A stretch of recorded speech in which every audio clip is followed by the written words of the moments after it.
today with a recipe on fake blood.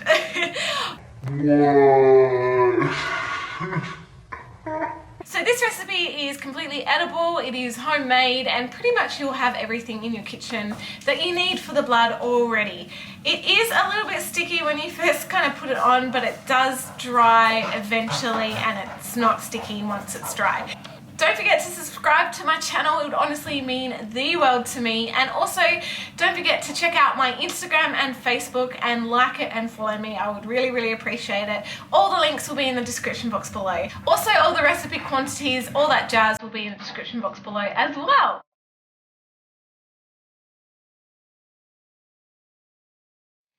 Okay, so start off with some molasses. As I said, all the recipe quantities, all that jazz will be in the description box below.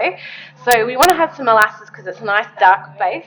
Now I'm using some honey, and I'm also going to use some glucose syrup as well. If you can't get your hands on glucose syrup, you can just use honey or, vice versa. So you can kind of make your own recipe to see what suits you.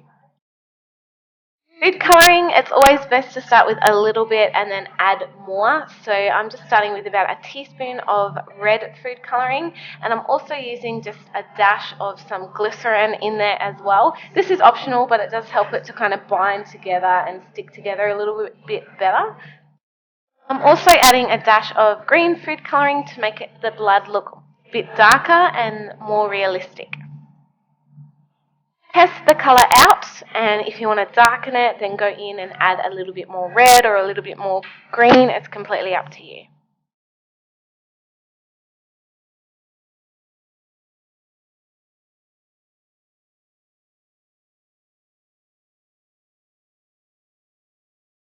Okay, so this next blood is going to be a little bit thicker and a little bit darker and have kind of a congealed type grittiness to it. So basically still adding the same ingredients, starting with molasses, honey, some glucose, and a little bit of glycerin as well.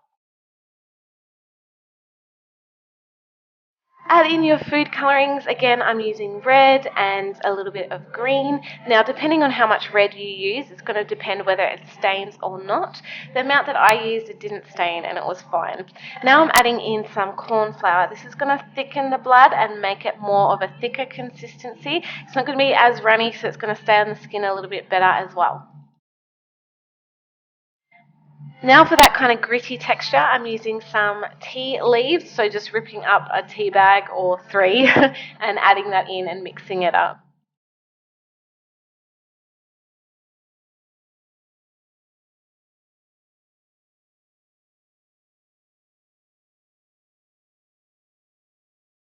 So this last blood is a congealed blood. So this is going to be the darkest, like it's really old and it's all congealed. So I'm using this vegetarian gelatin and I'm putting in 3 sachets. Normal gelatin will be fine, but I like the vegetarian version. Add in your food colouring. So here I'm adding red and green.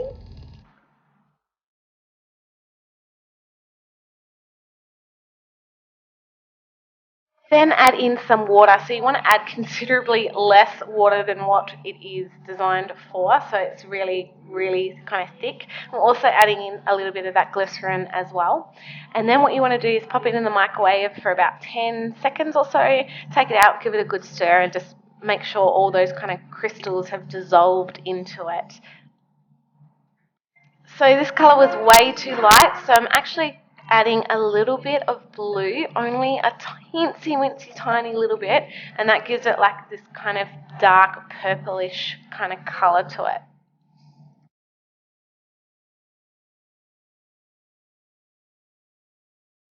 Alright guys, thank you for watching. I hope you liked this kind of fake blood tutorial. It is definitely the cheapest way to do it, especially if you want to use a large amount of blood. This is the way to go because you're not spending heaps of money on buying stage blood. It's just, especially in Australia, it's really expensive to purchase, or it's quite expensive to order it in from America or wherever. So yeah, just make your own. Alright guys, love you all, and I will see you in my next video.